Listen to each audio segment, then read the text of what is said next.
Hello everyone, Daaim Shabazz here, and I wanted to start off the drumbeat segment for 2023. I told you all it was coming. This is going to be the first segment. And what I would like to do is to talk about some contemporary or current events of what is actually happening with the chess drum and in the chess world in general. But I will say that this particular segment, I'm going to be talking about the one Emory Tate. You may have heard about his sons in social media. I have been approached by a number of people who have questions about Emory as it relates to their sons. And I'll give you more about that later on in this segment. But I wanted to also say that a week ago we celebrated the 22nd anniversary of the chess drum, and I produced a video, and the video was basically just a short commemoration of the site and kind of taking you through memory lane a bit. And as you can see behind me, this is the article that I put up exactly a week ago. 22 years, that's a long time for a website. There are other websites that have been around quite some time. The Week in Chess is still kicking. Mark Crowther is doing a wonderful job over there, and he is certainly one of the warriors as far as keeping a website going. But things have changed from the early days of the chess drum, 2001. I started out with a very crude website, and I actually give you a look at the website here. So you can take a look at this story, but that was 1 week ago, and certainly we want to see the chess drum make another year or another 22 years. We'll see how that goes. So what has been going on in the chess world? Well, just to give you a look at the first page of the chess drum, we have Gregory Ashelanu, who was awarded the FIDE Master title.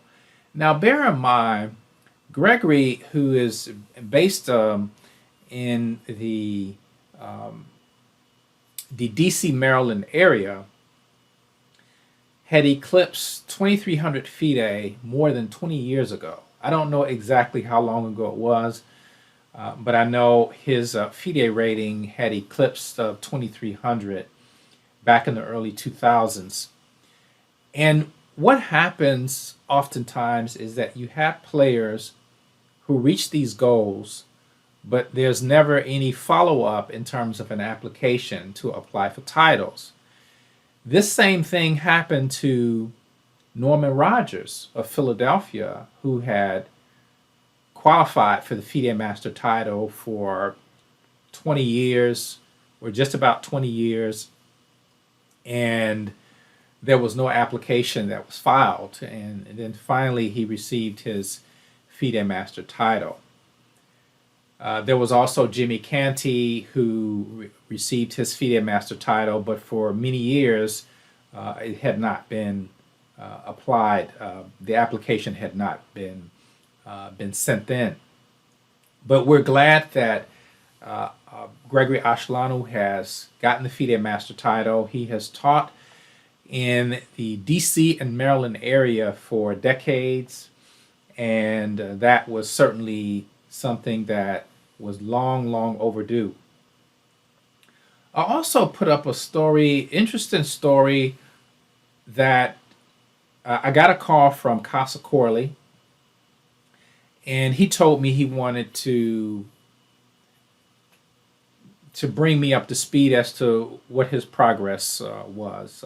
I would from time to time call Casa and ask him how he was doing and how the progress toward the Grandmaster title was coming.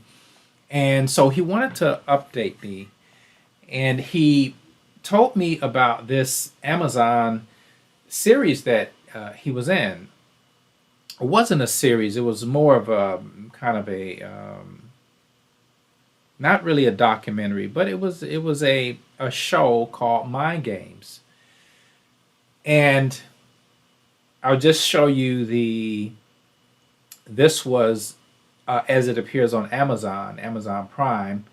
If you have a membership, then you're able to watch it. Which I'm fortunate that I have an Amazon Prime membership. And so they profile four different individuals, and these individuals are professionals in various types of mind sports. So Casa was representing chess.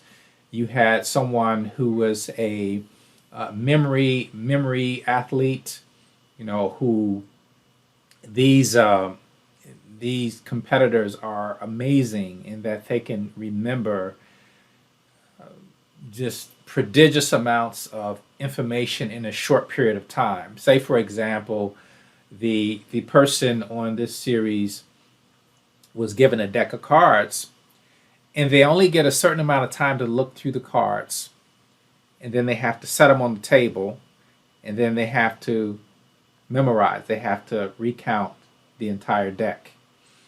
And they're able to do this. And we're talking about in just over a minute or a minute and a half, they're able to produce the exact sequence of these cards. So you had someone who was a memory champion. You had someone who was a competitor in Mahjong, which is a Chinese game. This competitor was Japanese, and he was a professional Mahjong player. And they also had a young lady who was a gamer, and this was mostly in Street Fighter. So gaming is a very, very big deal. And when you see her, when they actually track her, and she's going to these events that are just massive. There are all these people here that come just for gaming, and we know that, but to actually see it is really amazing. So these four individuals were tracked, and the idea was to see if physical activity and training would help their mental abilities. And so I'll just give you that much because you may want to watch it. I don't want to give any spoilers here. But that was very interesting to see Casa in that, and to see him forging ahead, trying to get his last norm and trying to get another 32 points so he can reach the 2500 level and then earn his last norm for the Grandmaster title. Casa has also recently become the head of community. This is a full-time position that he has taken on. And one of the first things he did, interestingly enough, was to sanction, to post a sanction of Badur Jobava, who went on a tirade, and this tirade was because he suspected that someone was cheating. He had lost a game and to a Chinese player, and this Chinese player was the subject of a racial barrage, just racial attack.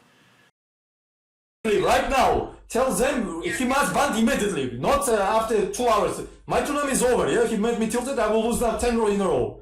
I want point back when this bitch fucked up and ban all Chinese too, these motherfuckers. Not right, call them, not right. Right will take 1 day. But you are a fucking mod admin in Chess.com. If you cannot contact, who can contact them? I mean, do it immediately. Right right now. Okay, yeah, give Okay, me 2 minutes. 2 minutes. Go. This is just unreal.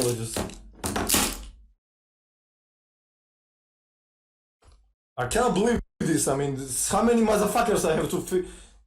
There was like 100 players in this fucking tournament, and I faced all one cheater maybe in this. Yeah, I found only one cheater in this fucking tournament. Yeah, like from 100 players. Chess.com does nothing. Yeah, just sit and commentating bullshits, say nothing and do nothing. But it's unreal. I don't care. If he will not be banned right now, I will not play. I promise you. I don't give two fucks. I will not play any of these fucking qualifiers. I don't care. And so one thing that Casa did is he released a statement, and I'll pull up the statement in a minute. And it says, "Dear chess community, on February 3rd, during Airthings Masters play-in, Badur Jobava violated our code of conduct for participants in chess.com events. He made racial and incendiary comments about fellow competitors and publicly berated dedicated members of our team. Upon learning of these actions, we conducted a review and spoke to those involved, including Jobava. After our review, we have informed Jobava that we are applying a ban to his account for all prize events on chess.com for the rest of 2023. There is no place in our game for sexism, racism, or any forms of intolerance, and there is an expectation for both professionals and amateurs alike to uphold this standard on chess.com and in our broader communities." Signed, International Master Casa Corley, chess.com head of community. So this was actually one of his, I guess you would say, his kind of first orders of business, or the first critical decision that he had to make as in his position. And it was a tough one. As he expressed to me later, he said it was a very tough thing to do, but indeed it was necessary. So what I wanted to do today is I wanted to talk about the one Emory Tate.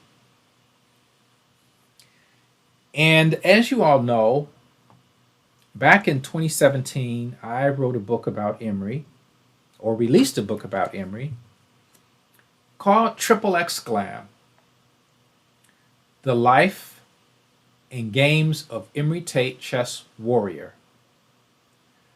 That book is available still on Amazon.com. And it is actually getting quite a bit of traction, as you could imagine. And it's gotten traction and a lot of attention in ways that I did not anticipate. And as you can see here, I'm just going to pull this down. So this is the Amazon listing of XXX. XXX was a kind of it was kind of this saying that Emory had when he was describing some of his moves during a chess game. In chess, we have what we call annotation, and you can add color to the score of the game by making certain notations. And one of the notations we have is an exclamation point. And so one exclamation point means good move. 2 exclamation points means brilliant move.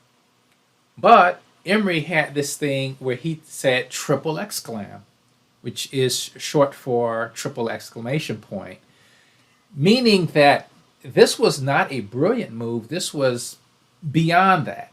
This was beyond brilliant.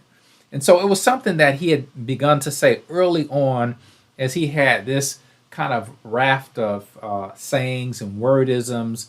He had a prodigious vocabulary, and he would incite these colorful language in his post-mortem analysis of games. Then he would sometimes do poetry He would do some kind of rap, or he would put foreign language. It would be just a whole assembly of just different expressions that he would put in, but it was all in this kind of stage of theatrics that he was known for. Very charismatic and a very exciting personality. So Emory passed away in 2015. This book came out in 2017. And right around 2017, or I would say, well, 2015, his sons were embarking on an entrepreneurial venture around 2015, around the time of his funeral. Right around that time, Emory's funeral was, I believe it was, might have been late October. I think it was around late October was his funeral. And so around that time, his sons were gaining some momentum to develop a business. So you fast forward years later, they become these social media stars. And I actually did an article on the sons.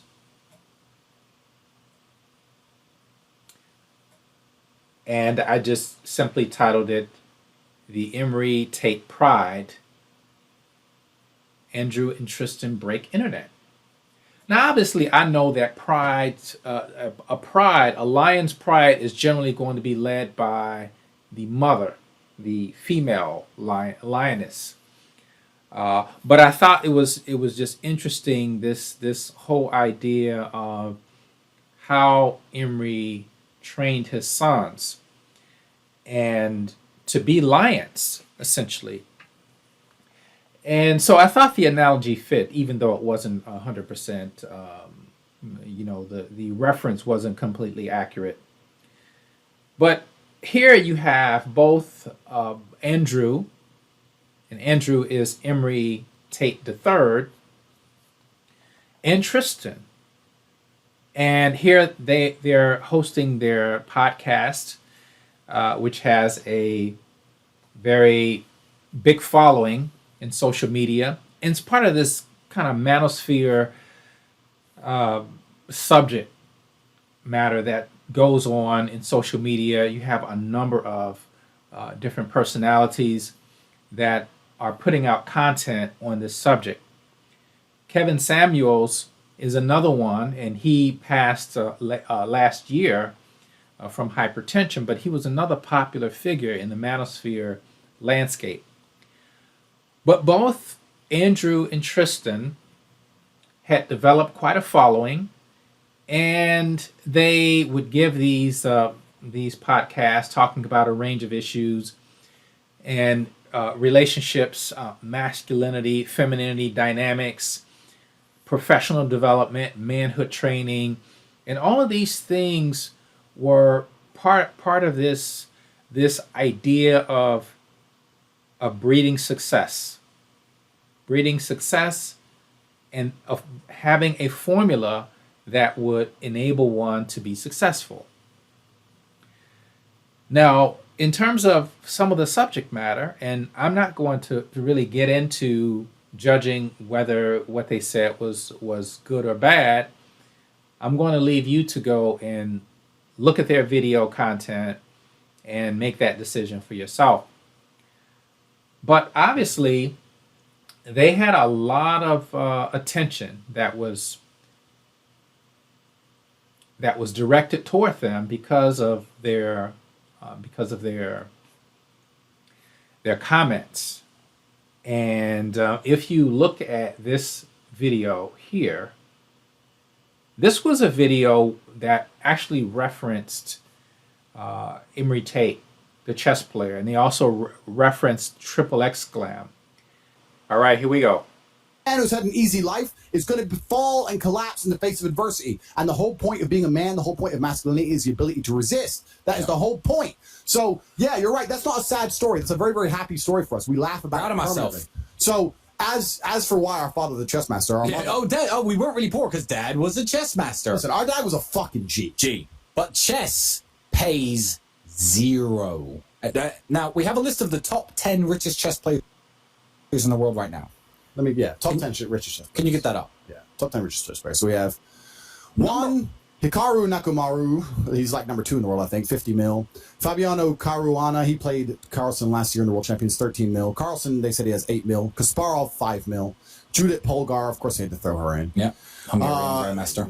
Timur Radibov, whatever, 5 mil. Point is, and then it goes down. So number 10 in the world has 2 million. So these are the top 10 richest players of all time, and the 10th richest player of all time has 2 million American dollars. Now, this house that we're in is bought and paid for. This costs 3 million. We have a car that costs 5 million. If we were chess players, with our net worth, we'd be the richest chess players in the world right now. Our dad was the fucking man, and he taught us everything I needed to know about being a man. But he never had any fucking money. He wasn't even in the top 100 players. He never crossed into the top 100. Back in 1998, 1999, that was his heyday. He lived in a car for a lot of his life. There is no money in chess. There's very little glory in chess, which is sad because everyone loves fucking football and soccer and all these sports I don't respect. In chess, you have to be an intellectual titan to even come close to mastering that game. And Dad was the man, but he never had a fucking penny. And you know what? This is one of the accusations that if you say it to my face, I'll straight knock you out. Because what you're doing is you're talking about my father's life. There's a book called Triple Exclam, written by Dr. Daaim Shabazz. Look it up. It is a book, biography about the life of my father that was written just after he died. If you have any doubts about my upbringing, my dad's financial situation, you think I'm a trust fund kid, pick up that book, because a lot of it is about his financial struggles, and he never had a fucking penny. And if you say something about my father or his life or my life as a child that you don't know to my face, you're going to be served a knuckle sandwich. Don't talk shit about the dead. It's Fuck on that. site. Yeah, it's on site. Don't talk ill of the dead. Now, you can say anything you want about my father if it's true. Saying he's a millionaire is to discredit the achievements of his sons, and if he were alive, he'd kick your ass, so I have to do it for him. Correct. We have to, for the bloodline, we got to whoop your ass because that's what he'd do. Dad, our mother and father got divorced. Dad stayed in America to play chess. We moved to Luton, England, lived in a council house. Homeless shelter first for 2 years. Homeless shelter along with all the Kosovans at the time. There was a Kosovan crisis. Yeah. We were with the Kosovans. Then we moved into a council house. Mother was on the dole. She ended up getting a job as a dinner lady one time. That was it. We were raised on $300 a month. Our father was a professional chess player, driving from chess tournament to chess tournament in a Pontiac Sunbird. Sometimes he won, sometimes he lost. A lot of the time he slept in the car. Had a couple thousand here maybe, but then he had to play chess with it for the next 3 or 4 months, driving across America from California to New York in a busted up Pontiac Sunbird, playing chess and winning games. I've been with my dad when he would go to the park with no food, no money for food, and go to the park and have to hustle the chess park players for fucking $50. And he'd do it. And he'd do it because he was a G. And he was not afraid of shit. And I put lots of stories on my channel, Tate Speaks, about him and how the time he got jumped in Detroit and the way he spoke and how hard he was and how he was a genius and hard to kill, etc. Very much like myself. But he never had any fucking money. No money. Because he wasn't interested in money. He wanted to play chess. As long as he had gas and food, that's all he cared about. He was a nomadic warrior, Spartan, old school. So the idea that we come from money, absolute and utter fallacy. It's offensive. Okay. So that was the video where both Andrew and Tristan talked about their father, Emory Tate Jr., the chess player, and the book Triple Exclam. And a couple of things. I've been getting a lot of requests from different people to find out more about Emory. Of course, I refer them to the book, but I have gotten requests from Rolling Stone magazine. And the types of questions that they're asking are very personal questions about the dynamic between Emory and his sons and his family. And, you know, I tell them that these are very, very personal issues, and it's really not my place as an outsider to delve into these types of topics. Now, bear in mind, when I did Triple Exclam, I talked to everybody. I talked to his siblings. I talked to, he's got actually half brothers and half sisters. I talked to his mother, talked to his sons, talked to his daughter, talked to his Air Force roommate, his Air Force buddies, talked to his high school teammate. So I talked to a lot of different people in doing Triple X Glam. And his family, most of all, the Tate family,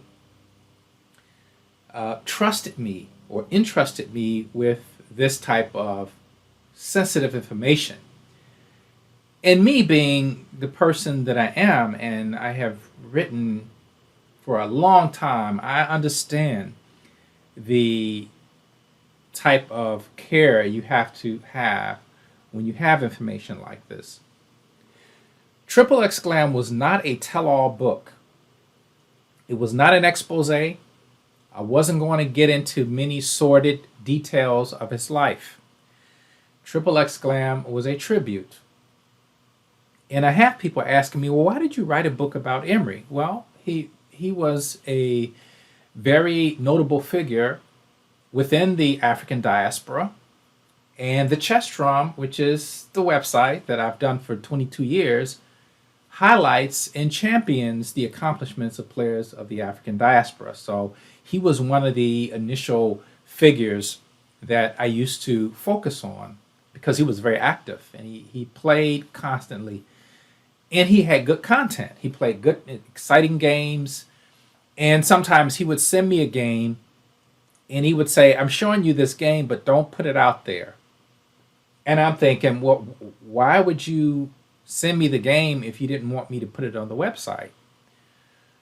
And so one time he did this through a mutual acquaintance. That person sent me showed me the game. And so what I did is I decided to take a puzzle, make the critical position a puzzle. And so you have to find the winning sequence. So when I put it on the website in a story, he approached me and he got upset that I put that position on the website. And I said, well, I didn't put the game, I only put the position. He says, well, people can figure out the opening. And so I kind of understood where he was coming from. I didn't agree that you could figure it out. You can kind of figure out what opening it may have been. But he was very cautious about being figured out. And one of the things about Emory that I always tell people is Emory was a complex personality. And he gave each person he encountered a bit of him, a piece of him. But he didn't give any one person everything. So in order for you to figure out Emory, you had to gather 1,000 people together and ask each person their impressions of Emory. Then you may have got some glimpse of what Emory was. But he was always strategic in what he gave individuals. Some individuals, he would pour out his heart and he would talk about all of his sorrows. And with others, like myself, he was more professional because he understood my position in the chess world and he understood his position as it related to what I was doing.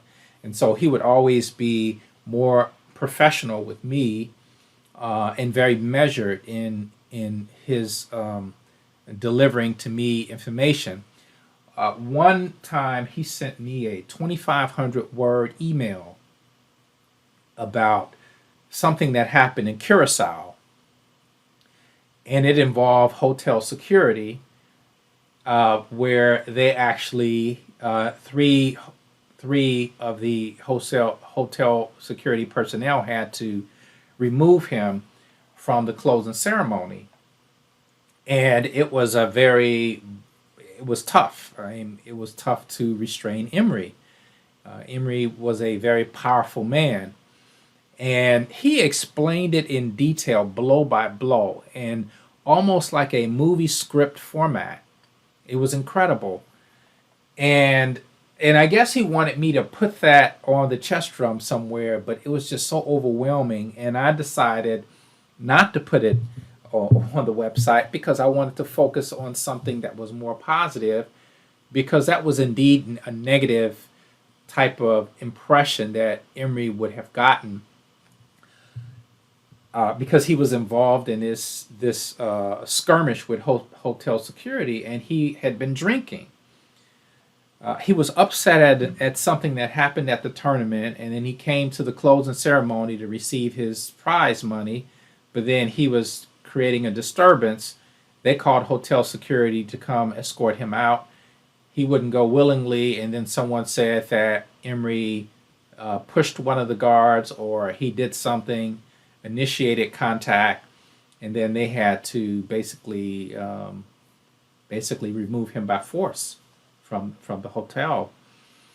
And so I saw a couple of those in person, actually, a couple of those kind of altercations I had seen of Emory. And so Andrew and Tristan will, when they tell their stories about their father, they will talk about these particular events.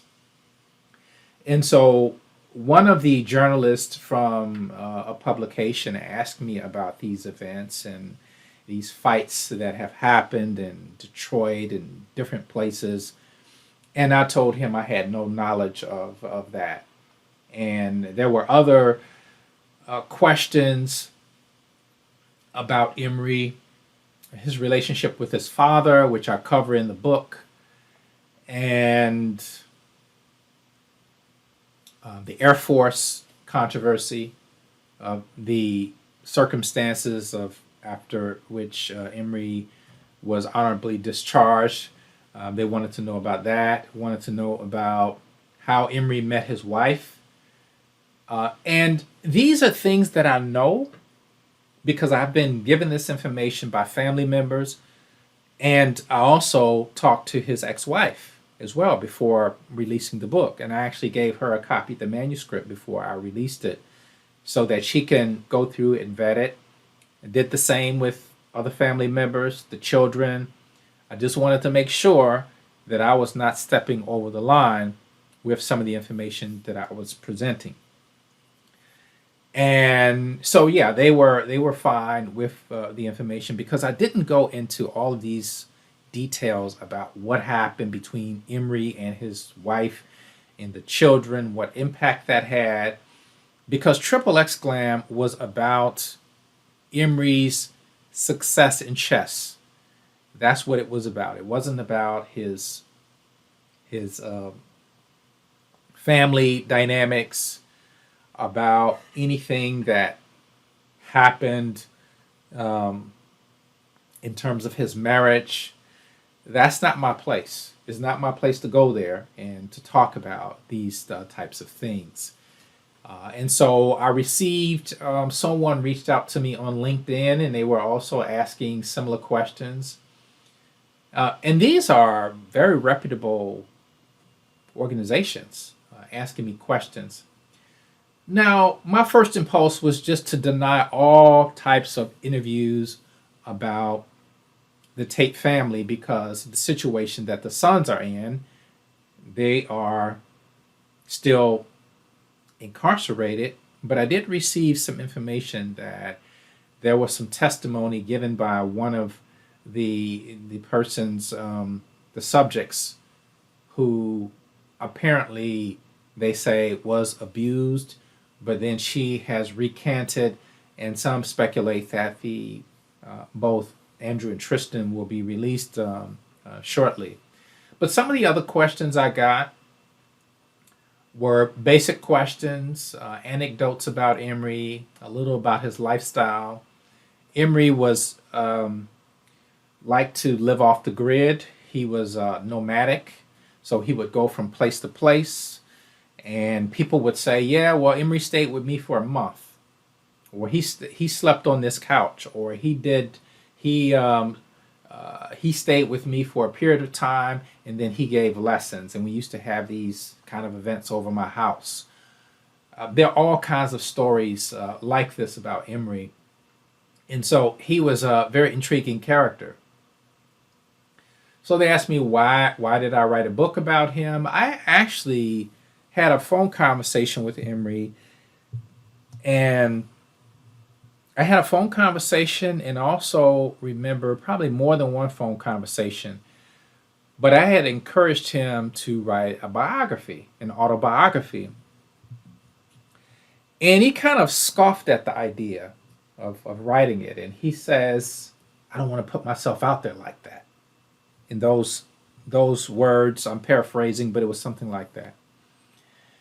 And I kind of knew what he meant because of his worldview he had was that there were people that may want to do him harm. And so he was very cautious about his surroundings and what kind of information he put out about himself.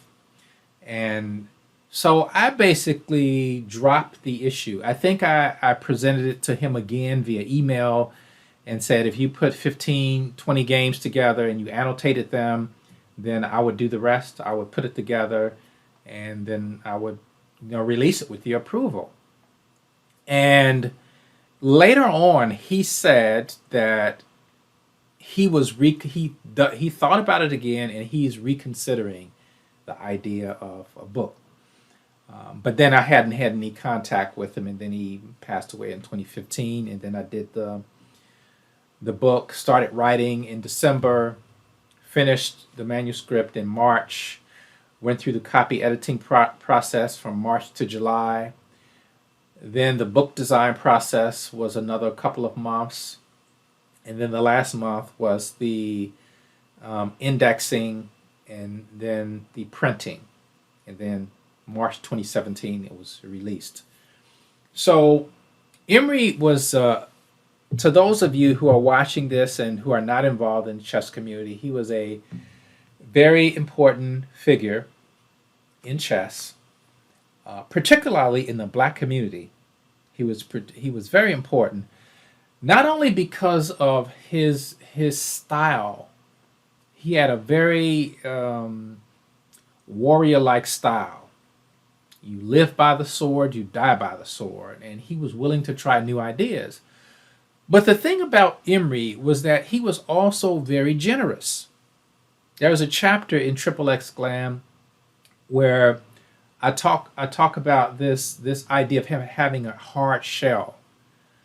He had a very hard shell, but he had this beautiful soul that was inside that he would protect by this outer kind of masculinity that he had. And he was very generous in terms of sharing his knowledge, sharing his ideas. And to anybody, it didn't matter what your level of chess was. I mean, he would be willing to stop and look at your game and offer insight, give these impromptu lessons. It was just a wonderful sight to see, particularly his post-mortem analysis, where he would have this board in front of him and he would play through his game by memory. And then he would give this commentary of the games. Now, bear in mind, there are crowds of people watching this performance. 30 people.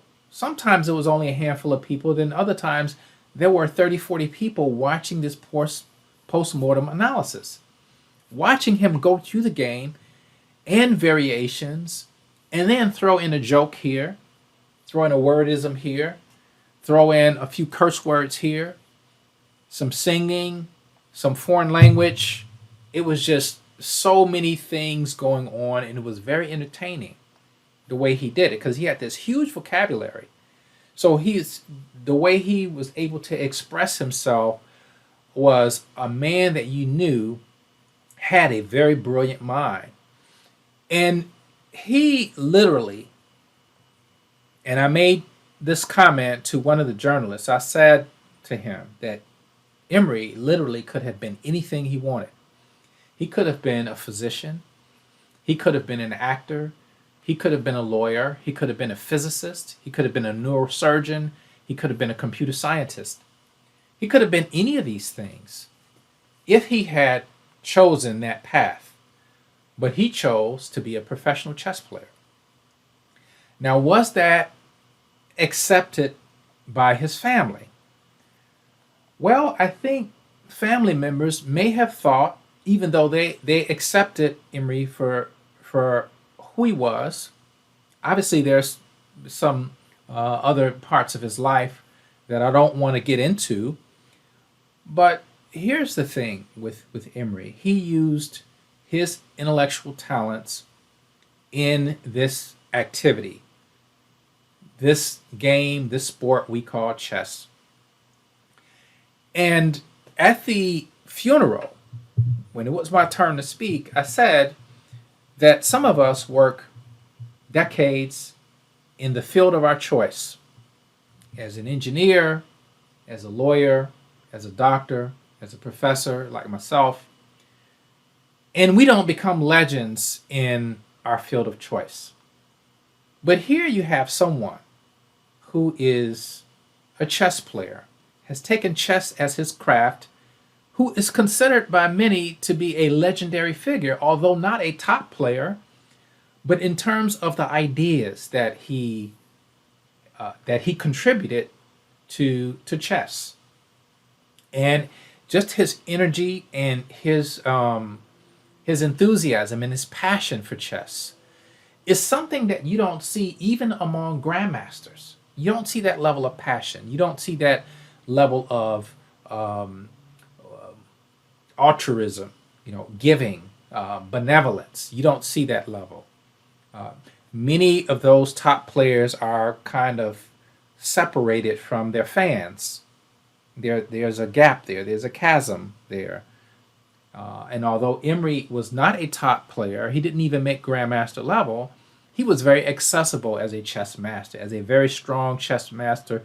He was very accessible, and that is something that I can say about Emory that is a credit to him and the Tate family. He was a traditionalist. He believed in traditional values, and some of those things may come out when you hear Andrew and Tristan talking about their father. The fact that he was a very traditional person, very conservative, in terms of his values, and it was very interesting to see that there was so much interest in Emory. I noticed this about a year and a half ago because I would check my website metrics, and I would see the articles that people were reading on the chess drum, and I'm looking at all these Emory articles, and I'm thinking, why are people looking at these articles? Years after he passed away, then these articles have moved up to the top in terms of the metrics. And so I'm trying to figure this out. There are all these articles. There's Fiona Matesse's article that was high as well. But then you had all these Emory articles. And I couldn't figure it out. I also couldn't figure out why the book Triple X Glam was beginning to sell even more and more.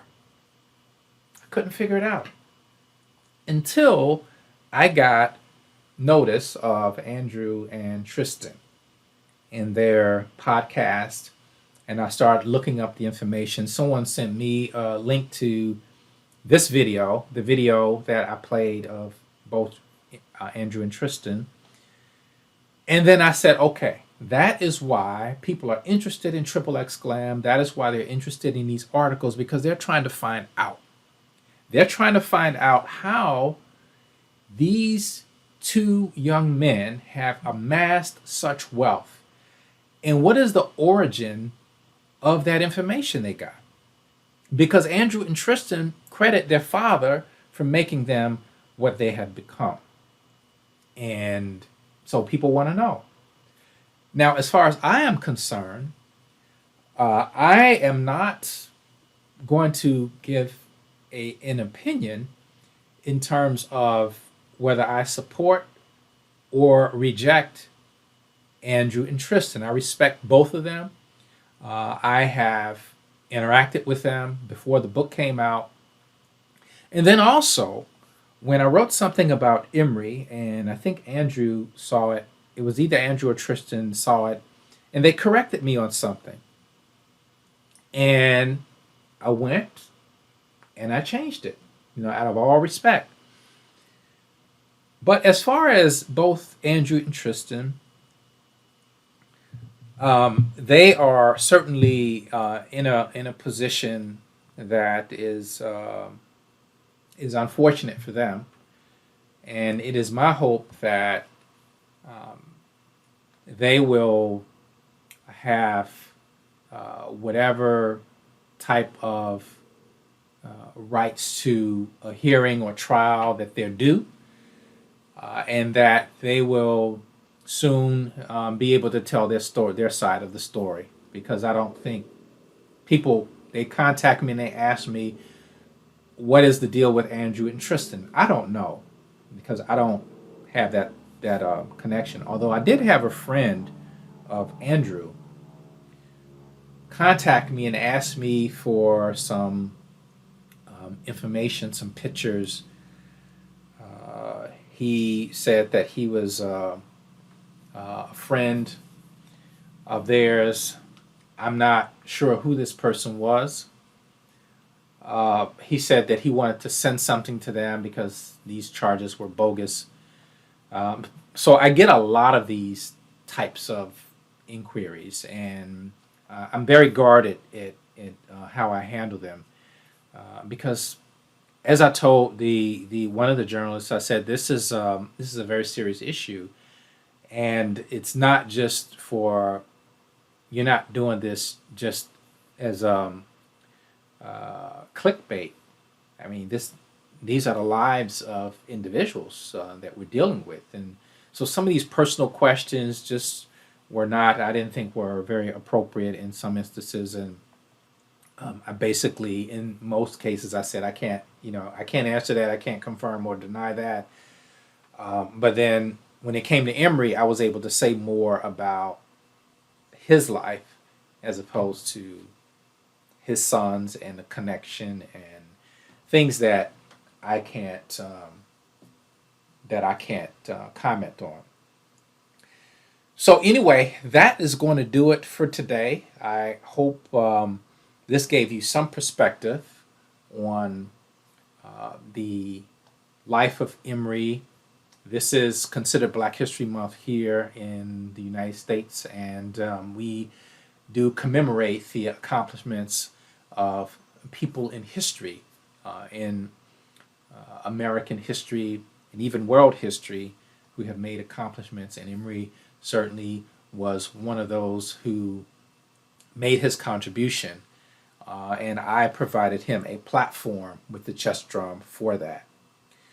So that's going to do it for this segment, and I hope that you enjoyed it, and we will have future segments, hopefully as to rejuvenate the drumbeat segment. And like I always say to everybody out there in the chess world, keep the beat going. Thank you.